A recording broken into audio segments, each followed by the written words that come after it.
40e et 50e parallèles, c'est le nom formel, car les autres marins les appellent plutôt les 40e rugissants et les 50e hurlants. Car ici, il n'y a plus de terre pour bloquer ou ralentir les vents.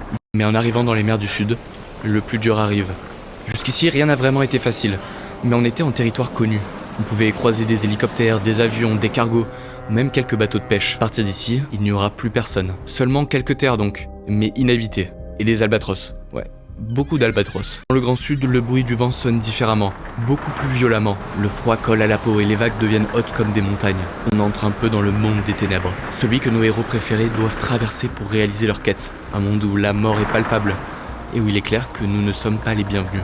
Et la mauvaise nouvelle, c'est que du coup on va naviguer entre les 40e et 50e parallèles sud pour traverser l'océan Indien et le Pacifique. 40e et 50e parallèles, c'est le nom formel, car les autres marins les appellent plutôt les 40e rugissants et les 50e hurlants. Car ici, il n'y a plus de terre pour bloquer ou ralentir les vents. Ils soufflent sans obstacle et accumulent de la puissance. Puis c'est aussi l'endroit où se rencontrent l'air froid de l'Antarctique et l'air plus chaud des régions subtropicales. Alors les vagues ne se calment presque jamais et peuvent s'élever au-delà des 10 mètres.